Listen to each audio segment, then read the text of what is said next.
Question नाव. प्रकाश संश्लेषण ही प्रक्रिया आहे. कोणती आहे आता प्रकाश संश्लेषण ही प्रक्रिया? कोणत्या प्रकारची आहे? रिडॉक्स.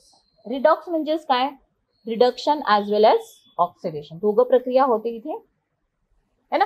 आता बघा, कधी तुम्ही प्रकाश संश्लेषण प्रक्रियाचा फॉर्म्युला कधी लिहिला, ही रिॲक्शन कधी लिहिली, तर काय आहे? 6CO2 plus 6H2O. काय येतंय बघा, सांगा काय येतं मग? C6H12O6 प्लस काय तयार होतं प्रकाश संश्लेषण क्रियामध्ये? ऑक्सिजन.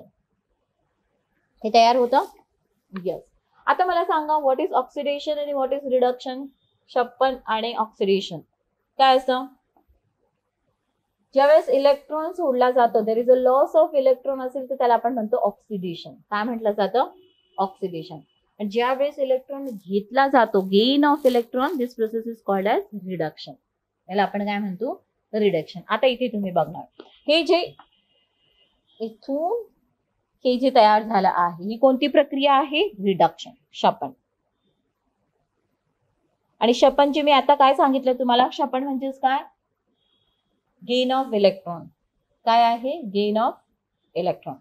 आणि 6H2O हायड्रोजन हा काय करतोय? लूज करतो आहे. काय करतो आहे तो? लूज करतो आहे. तर हे काय आहे? रिडक्शन. आलं लक्षात? ऑक्सिडेशन आणि रिडक्शन. पाणी आता 6H2O, H2 आहे ना इथे, पाणी काय करतो आहे? इलेक्ट्रॉन काय करतोय तो? H2O काय करतोय? पाणी काय करतोय? Gain of electron. ठीक आहे. आणि 6CO2 इथून काय तयार झालं? काय मी गोंधळली का?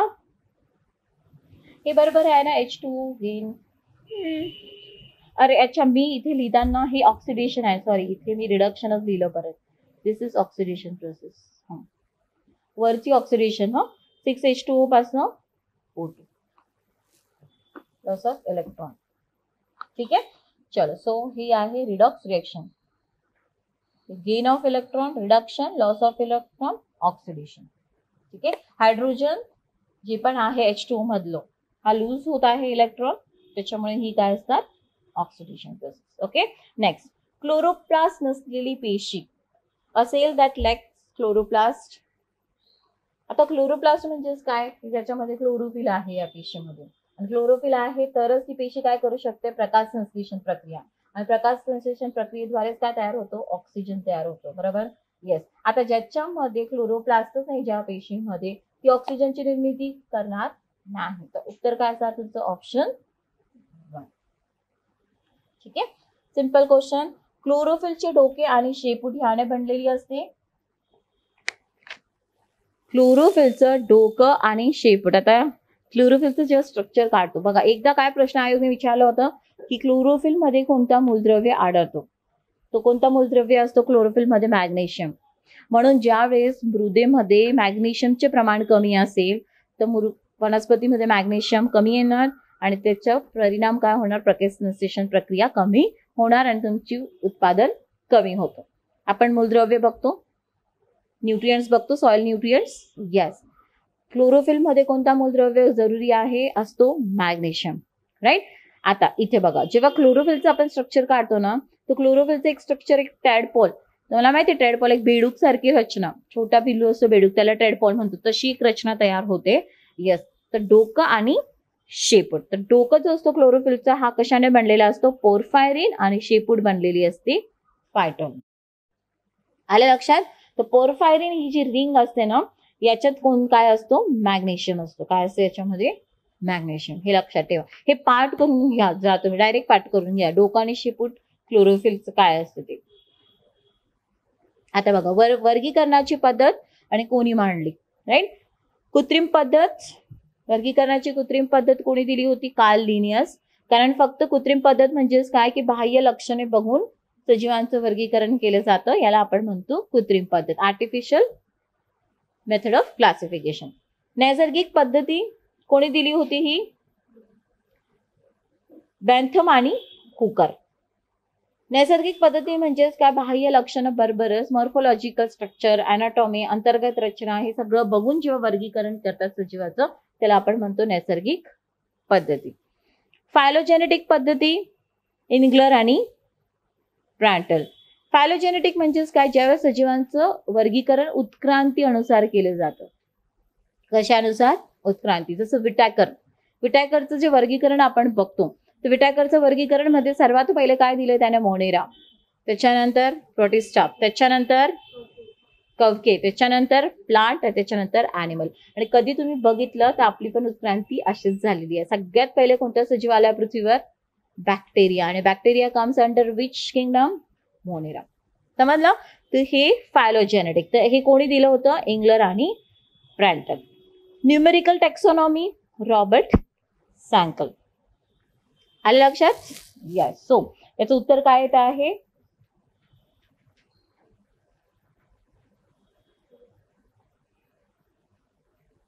काय येतं याचं उत्तर बघा.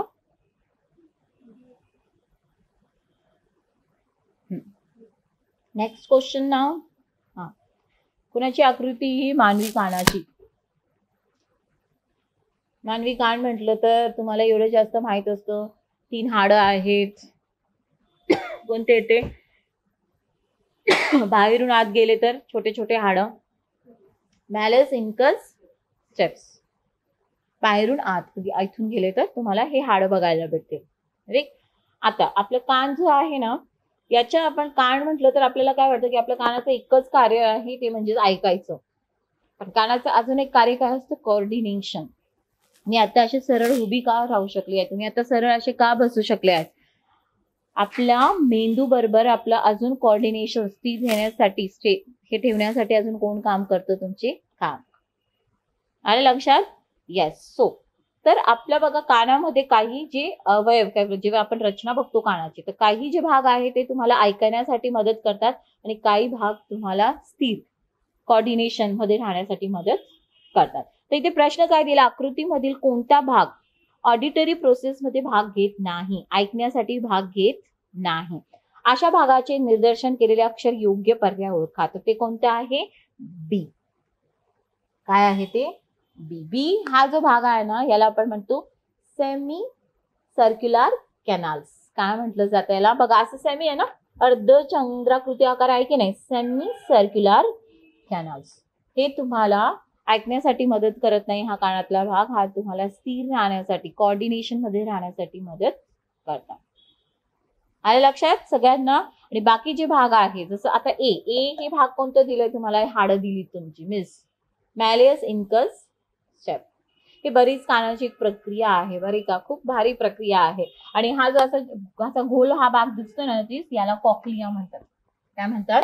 कॉक्लिया. कॉक्लियाचं वरतून खाली याचं पूर्ण एक प्रोसेस आहे, ते थांबतो. नाहीतर एकच आवाज 10 वेळेस ऐकायला आलं असतं ना, पण असं होतं का कानात? नाही, कारण ही कॉक्लिया तिथे कुठेतरी स्टॉप घेण्यात मदत करते. ते पूर्ण एक रचना आहे. पण जे इथे जो प्रश्न आहे त्याचं उत्तर काय आहे तुमचा? बी. ओके. आणि हे जे आहे इयर कॅनल, हा एक कॅनल. 3 भागामध्ये आपल्या कानाची रचना आपण बघत असतो. ठीक आहे. चलो, सो उत्तर आहे option 2. Which is the largest muscle in the human body? सगळ्यात मोठा स्नायू कोणता आहे? ग्लुटियस मॅक्झिमस, मांडीचा. मांडीमध्ये हा स्नायू हा सगळ्यात मोठा स्नायू आहे. आता सर्टोरियस हा सगळ्यात लांब स्नायू आहे आपल्या शरीरातला. लांब ज्याची सुरुवात आपल्या हिप पासून खाली नी जॉईंट पर्यंत जाते, तर त्याला आपण म्हणतो लांब स्नायू, सर्टोरियस. मॅसेटस जबड्यातला हा मजबूत स्नायू आहे. हा काय आहे? मजबूत स्नायू आहे. आलं लक्षात? आणि स्टेपेडियस कानामध्ये आहे, हा एकदम छोटा स्नायू आहे, stapedius. Which is a deficiency disease? अभावामुळे होणारा आजार कोणता आहे याच्यात?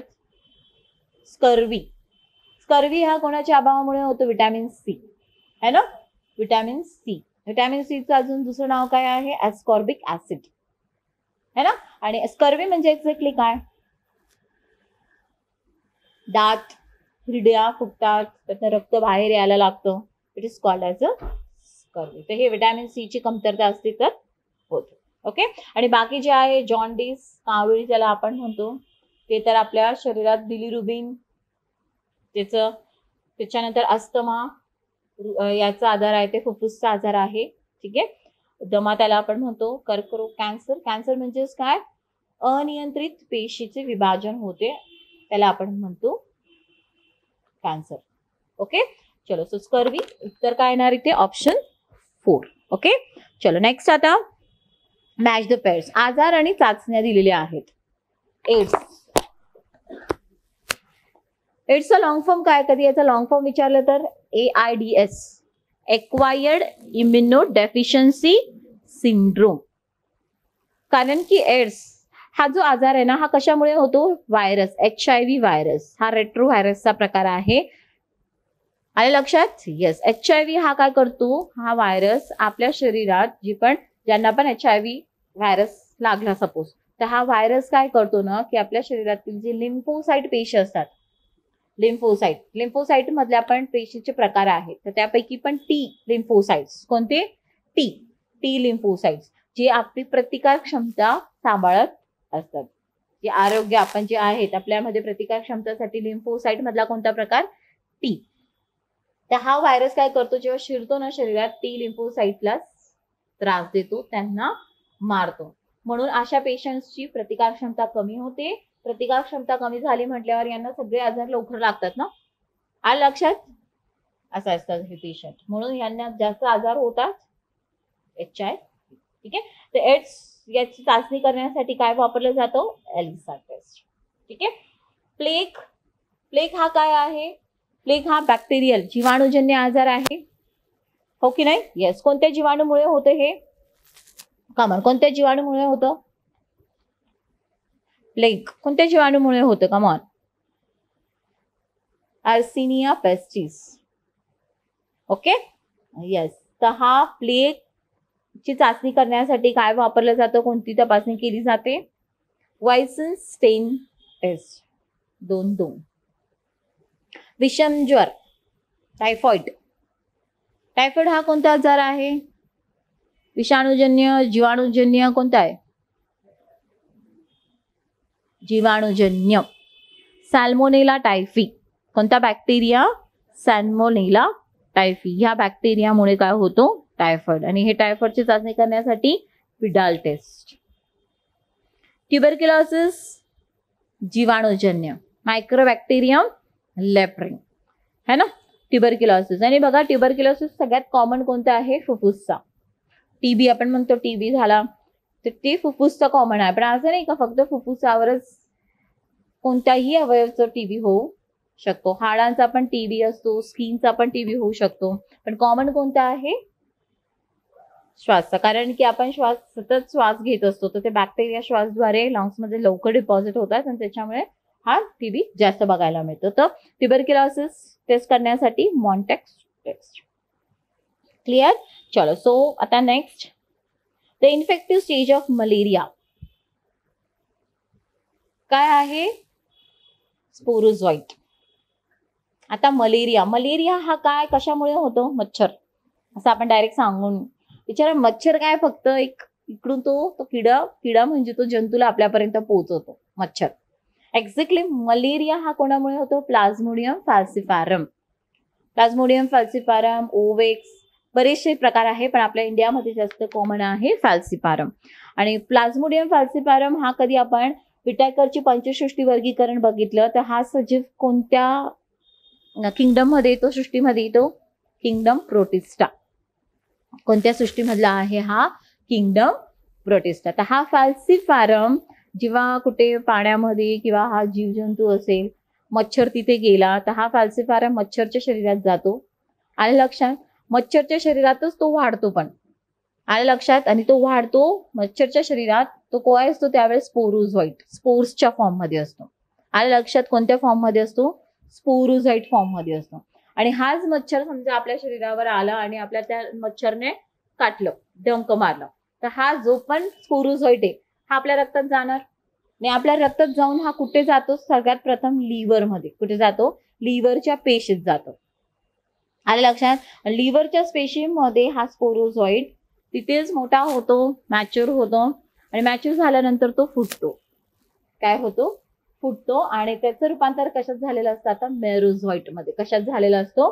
मेरोझॉइट. आणि हा मेरोझॉइट मग आरबीसी ला त्रास देतो आणि मग आपल्याला ताप येतो, थंडी वाजते. लक्षात आलं सगळ्यांना? तो इन्फेक्टिव्ह स्टेज कोणती आहे? स्पोरोझॉइट. ऑलरेडी मलेरियावर तुम्हाला खूप अवघड एकदा प्रश्न विचारला गेलेला आहे. सो आता ही पण लक्षात ठेवा. आता इन्फेक्टिव्ह स्टेज स्पोरोझॉइट. आणि कधी हाच प्रश्न असा विचारला गेला की स्पोरोझॉइड आपल्या कोणत्या पेशींना कुठे जातो? हा तर लिव्हर पेशी.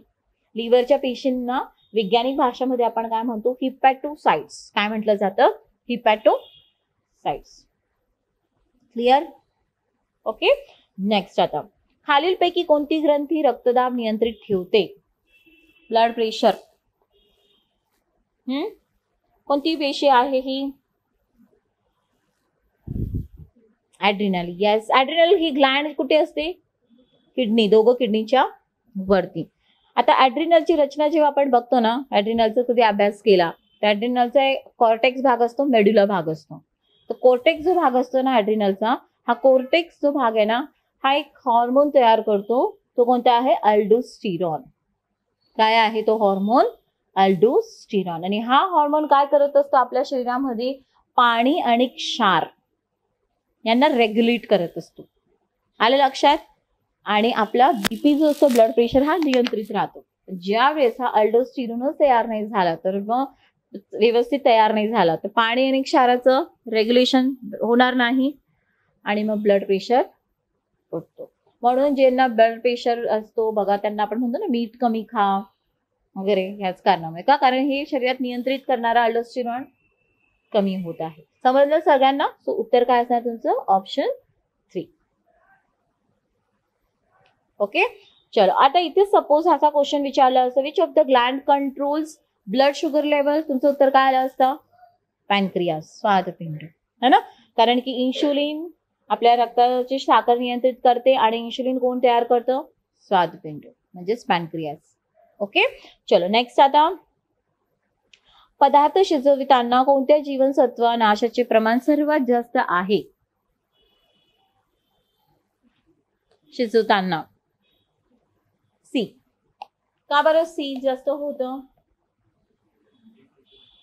बघा, कारण विटॅमिन सी, विटॅमिन बी, बी कॉम्प्लेक्स जे आहेत ना, हे वॉटर सोल्युबल विटॅमिन्स आहेत.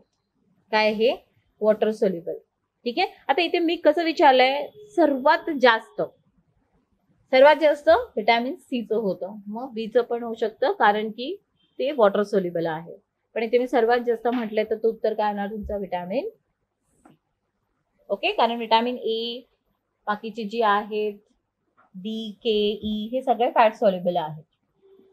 उत्तर विटॅमिन सी. नेक्स्ट, कार्बोदकांच्या पचनाची सुरुवात ह्यापासून होते. आपण पोळी खाल्ली, काही खाल्लं तुम्ही, चहाची पण काय खाल्लं, चावतो, हे आपली बकल कॅव्हिटी, मुख चालायला सुरुवात करतो. आणि असं गोड म्हणजे एक चांगली टेस्ट येते ना, भाकरी खातून एक टेस्ट येतं. इथूनच आपलं काय होतं? आपलं थुंक, जे थूक असतं, सलायवा असतो, सलायवामध्ये पण एन्झाईम्स आहेत. यस, कोणत्या? सलायवरी अमायलेज. किंवा त्याला अजून काय नावाने ओळखलं जातं? टायलिन. काय नावाने? टायलिन. आता हा सलायवरी अमायलेज काय करतो? जसंच तुम्ही चावायला सुरुवात करतो, हा थूक त्या आपण जे पण अन्न खाल्लं त्याच्यातून मिक्स होतं आणि हा सलायवरी अमायलेज जे पण आपण कार्बोहायड्रेट्स घेतले आहेत याचं काय करतो? पचनाची सुरुवात करतो. तर कार्बोहायड्रेट टर्न्स इनटू माल्टोज. कशामध्ये होतं त्याचं कन्व्हर्जन? माल्टोज मध्ये. क्लिअर? तर कुठे होती ही पचनाची? मुख, बकल कॅव्हिटी. समजलं का आता? ओके. नेक्स्ट, जीवनसत्व B12. B12 ला अजून काय नावाने ओळखलं जातं? आता इथे मी डायरेक्ट B12 दिलाय. जीवनसत्व B12 अजून काय नावाने ओळखलं जातं? सायनोकोबालामाइन. ठीक आहे. या कमतरतेमुळे होणाऱ्या रक्तक्षयास हा अनिमिया म्हणतात. B12 ची कमतरता असेल तर कोणता अनिमिया होतो? मेगॅलोब्लास्टिक आणि पर्निशियस बोथ. आता काय असतं मेगॅलोब्लास्टिक आणि पर्निशियस? मेगालोब्लास्टिक नावच काय? मेघा, नाव आलं मेघा. मेघा म्हणजे कधी पण मेघा सेल, मोठा सेल. मेघा म्हणजे मोठं. म्हणजे जी पण लाल रक्तपेशी जी आपली असते ना, आपले लाल रक्तपेशी कुठे तयार होतात? बोन मॅरोज. ठीक आहे. आपले बोन मॅरो आता काय करते ना, विटॅमिन B12 ची कमतरता असेल ना, तर आपले बोन मॅरो लाल रक्तपेशीचा आकार मोठा होऊन देतो. आणि लाल रक्तपेशीचा आकार कसा असतो?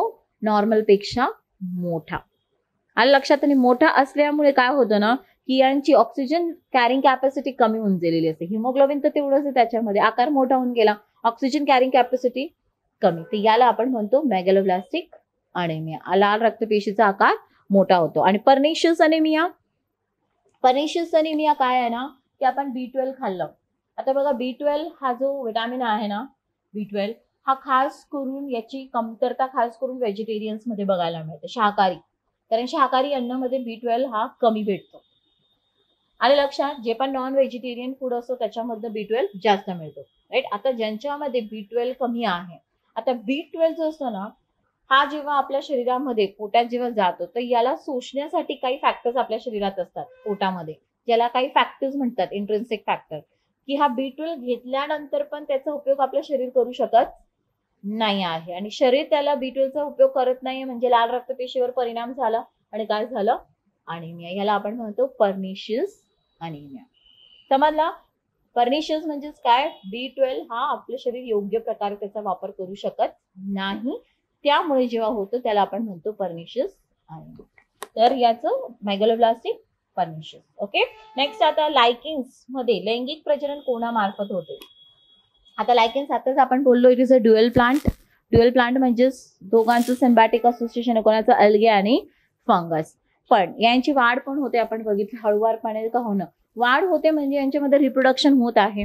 यांच्यामध्ये रिप्रोडक्शन प्रजनन असेक्शुअल पण होतो, सेक्शुअल पण होतो, लैंगिक पण आहे, अलैंगिक पण आहे. पण लैंगिक प्रजनन फक्त कोणामार्फत होतो? कवक मार्फत, फंगस.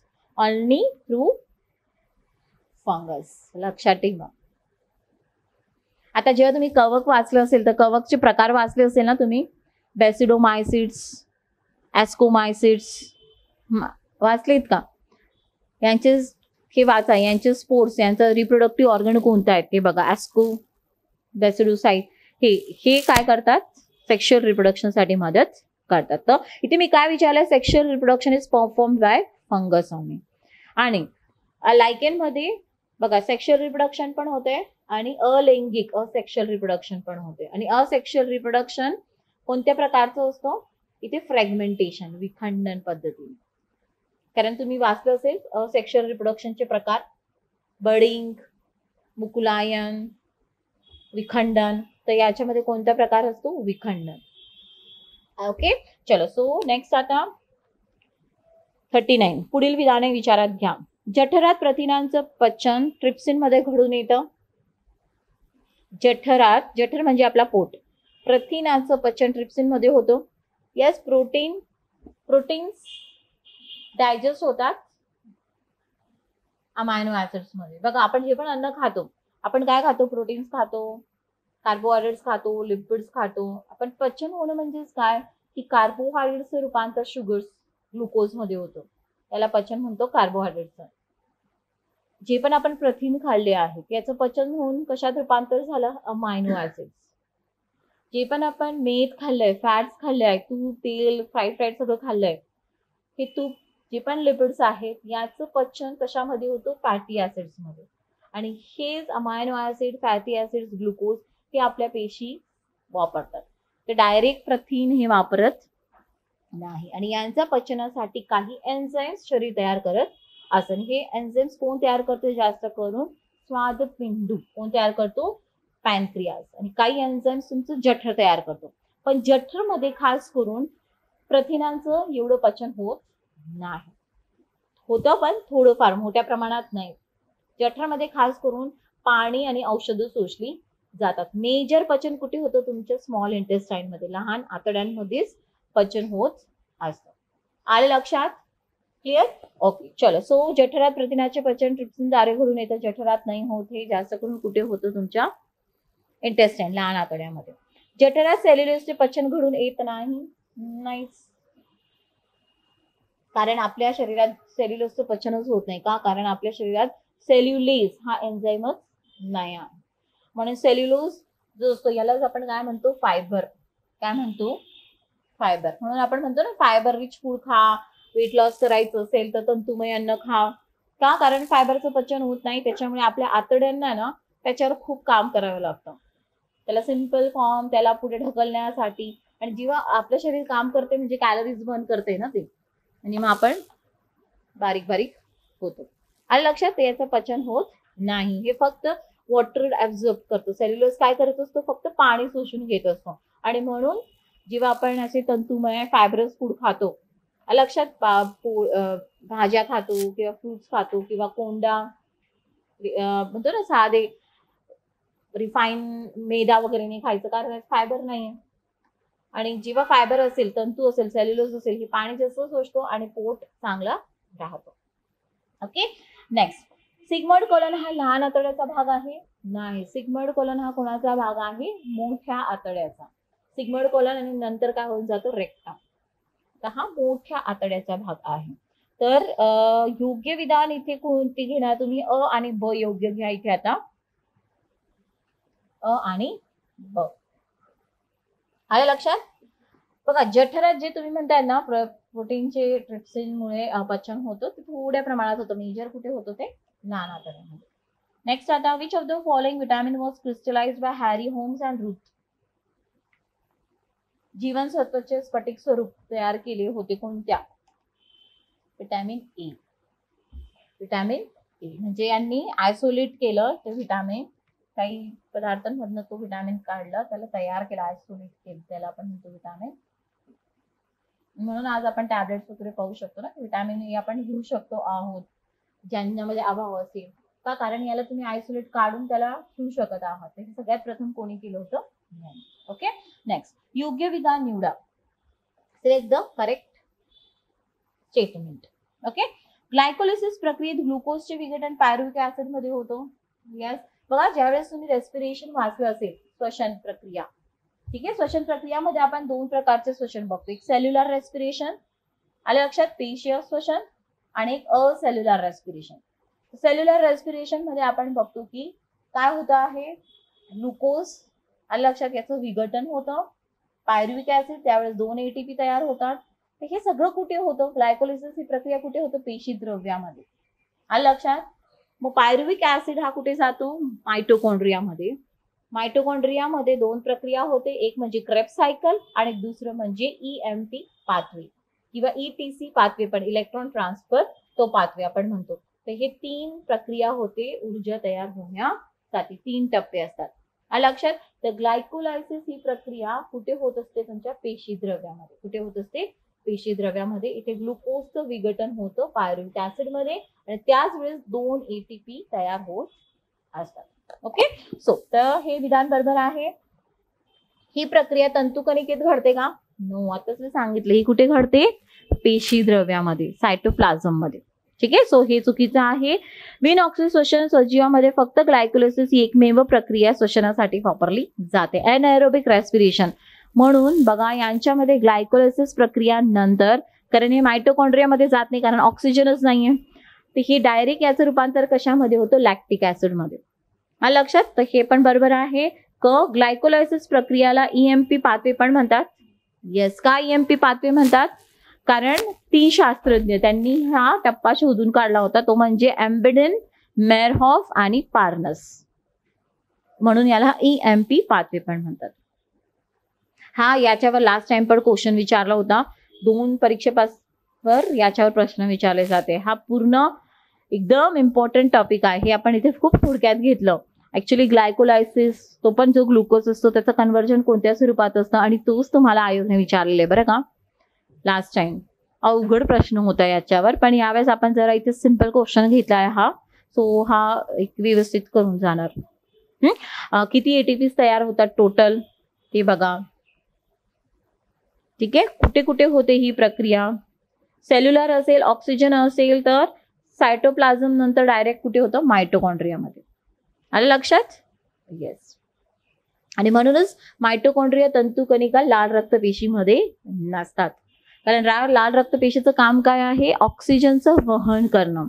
आणि समजा लाल रक्तपेशीमध्ये मायटोकॉन्ड्रिया तंतुकणिका राहिले असते तर या तंतुकणिकेनेच ऑक्सिजन वापरून घेतलं असतं ना, मग आपल्या पूर्ण शरीरभर ऑक्सिजन पोहोचवलं असतं का? नाही. ह्याच कारणामुळे आरबीसीज मध्ये न्यूक्लियस केंद्रक पण नाहीये आणि दुसरं मायटोकॉन्ड्रिया पण बघायला भेटत नाही.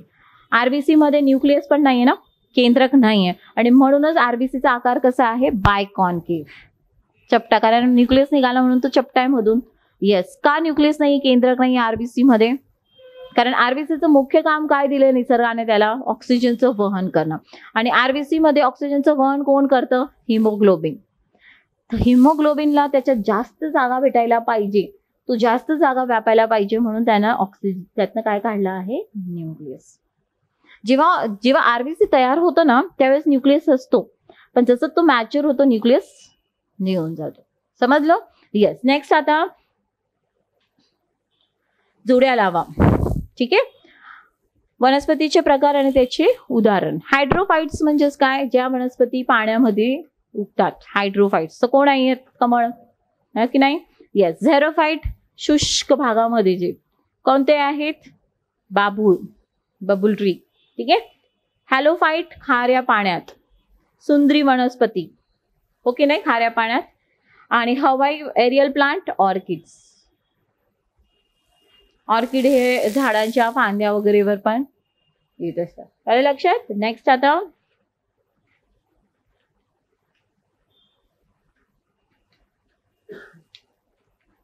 किती वाजलेत? खूप मोठा नाही जा, जास्त झालंय. 1 पर्यंत संपवायचं होतं. ठीक आहे. चुकीची जोडी निवडा. बंची टॉप रोग केळ्यांवर असतो, केळीचा आजार आहे आणि हा व्हायरस डिझीज आहे, व्हायरसमुळे होतो. बंची टॉप व्हायरसमुळे हा केळ्यांवर पडतो. खैरा रोग तांदूळचा आहे. यस. हा कशामुळे होतो खैरा? तांदूळवर हा आजार का पडतो तांदूळवर हा? कारण ज्या वेळेस जास्त झिंक असेल वनस्पती, झिंकची कमतरता झाली की खैरा आजार होतो तांदूळमध्ये. टिक्का रोग भुईमुग मध्ये आहे, हा भुईमुग. यस, है ना. टिक्का हा आजार भुईमुगचा कशामुळे होतो? फंगस. कोणता आजार आहे हा? फंगस. सॅरोस्पोरा हा व्हायरस आहे तो. आणि डायबेक रोग बटाटा नाही, डायबेक हा सिट्रस संत्रावर्गीय फळांवर जास्त पडतो. सिट्रस, इथे तुम्ही लिंबू वर्गीय म्हणू शकतात, लिंबू.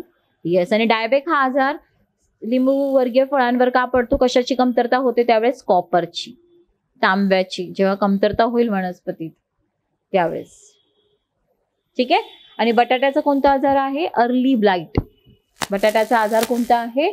Early blight. चलो नेक्स्ट आता, which of the following is the simplest amino acid? सांगितलं पहिलं स्टार्टिंगला, ग्लायसिन हा सगळ्यात सिंपल अमायनो ऍसिड आहे. ठीक आहे. पाठ करून जायचं direct. Which of an organ that content smooth muscles? मृदू स्नायू. ऑल ऑफ द अबाव, सगळी.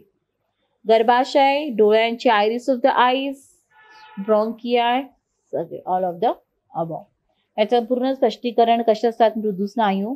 दे आर अनस्ट्रायटेड मसल्स, यांना पट्टे नसतात. जे आपण बँड्स बघतो ना मसल्स मध्ये, स्नायूमध्ये, डार्क आणि लाईट बँड, तसे यांच्यामध्ये राहत नाही आणि बहुतेक करून हालचालींना मदत करतात.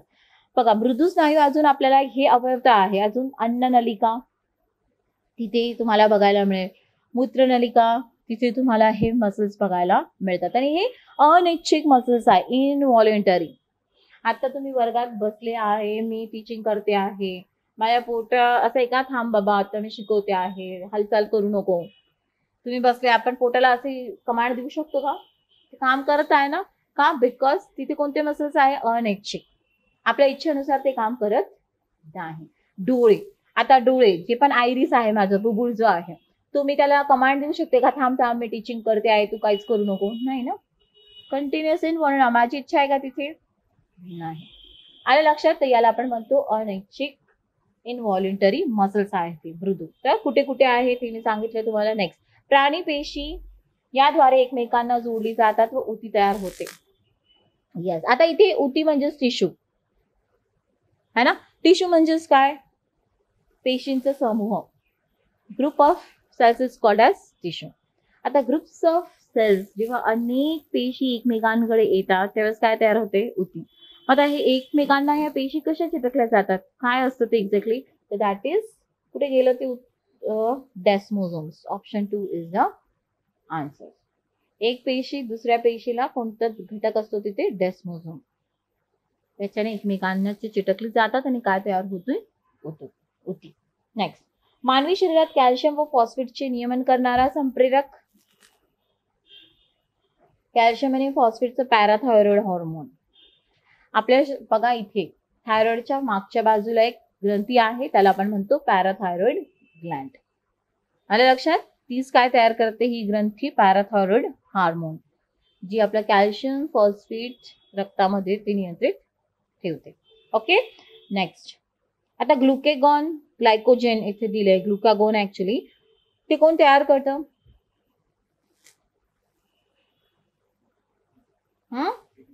किडनी.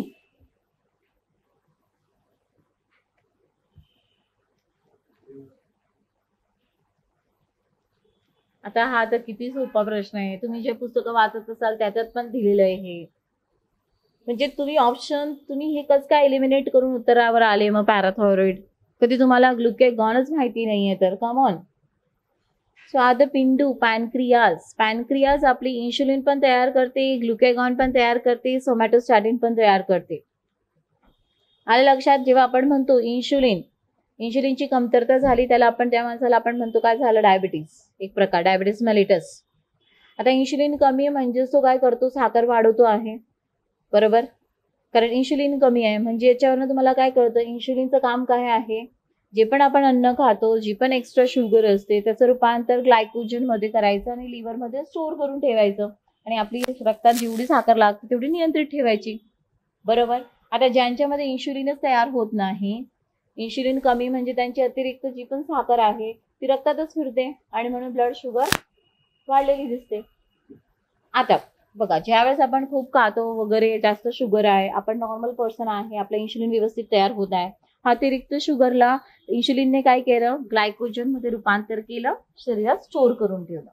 पण आता तुम्ही 5-6 तास लेक्चरला बसले, काहीच खाल्लं नाही किंवा उपास केले आहेत, आजारी पडले आहेत, त्यावेळेस आपला इंटेक कमी होतो. शरीराला तर ग्लुकोज जरुरी आहे ना ऊर्जा तयार करण्यासाठी. मग आता ह्या वेळेस हा जो हॉर्मोन आहे ना ग्लुकेगॉन, हा कामाला येतो. तो काय करतो? जे ग्लुकेगॉन, जे ग्लायकोजन आपण स्टोअर केलं होतं त्याचं रूपांतर कशात करतो? ग्लुकोज मध्ये. समजलं का? अशा पद्धतीने आपलं शरीर चालतो. तर हे जे आहे ग्लुकेगॉन हा कोण तयार करतो? स्वादपिंड. ओके. चलो नेक्स्ट, आता खालीलपैकी कोणाद्वारे चिकनगुनिया आजार पसरते? कोणाद्वारे? कमा.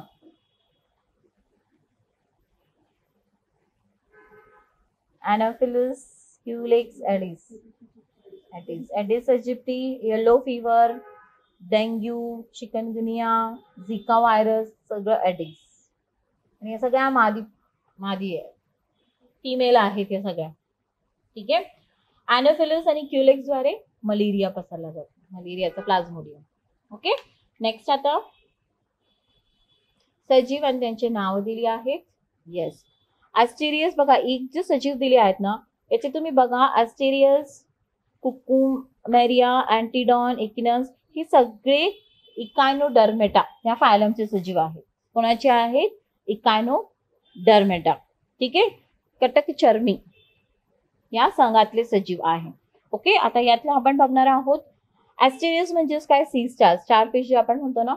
येस. त्याच्यानंतर कुकुरमिया, sea cucumber, Antedon, sea lily, Echinus, sea अर्चन.